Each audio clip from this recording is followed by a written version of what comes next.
வாழ்க வையகம், வாழ்க வையகம், வாழ்க வளமுடன். குரு வாழ்க, குருவே துணை. வேதாத்ரி மகரிஷி அவர்களின் நாள் ஒரு நற்சிந்தனை. நாள் ஜனவரி 20. தலைப்பு மனம், உயிர், தெய்வ நிலை. மனம், உயிர், தெய்வ நிலை ஆகியவை மறைபொருட்கள். அவற்றை விஞ்ஞானத்தால் அறிய முடியாது. புலன்களை கொண்டு அறிவது விஞ்ஞானம். புலன்களுக்கு உபகருவிகள் துணையை கொண்டு அறிவது விஞ்ஞானம். அறிவை கொண்டு ஆராய்வது மெய்ஞானம். உடலை பற்றி நிறைய அறிந்து வைத்திருக்கிறோம், மனதை பற்றியும் அறிய வேண்டும்.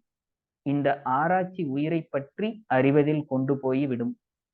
உயிரை பற்றிய ஆராய்ச்சியின் முடிவு தன்னிலை விளக்கத்தில் முடியும். இந்த இடமே எல்லா ஆராய்ச்சிகளின் முடிவு.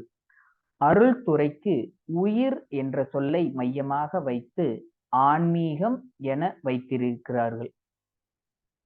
தன்னை அறியாதவரை மனதிற்கு அமைதி இல்லை.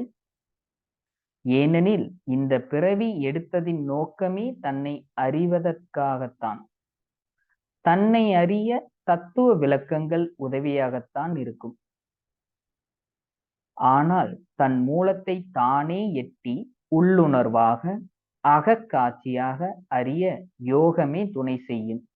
அந்த யோகத்தை இக்காலத்திற்கேற்ப எளிமைப்படுத்த பெற்றதே எளிய முறை குண்டலினி யோகம் என்னும் மனவளக்கலை. இத்தகைய இதனை மாணவர்கள் பயில்வதால் அறிவு தெளிவும் கடமை உணர்வும் பெறலாம்.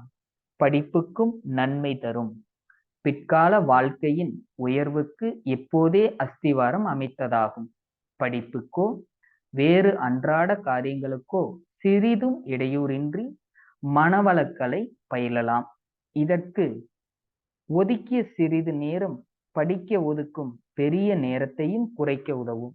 மனம் செம்மையும் பிரகாசமும் பெறும். அருட்தந்தை.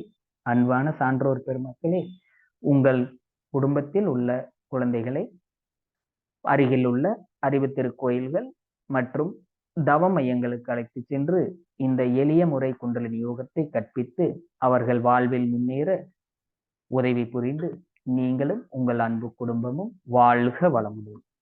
வாழ்க வளமுடன்.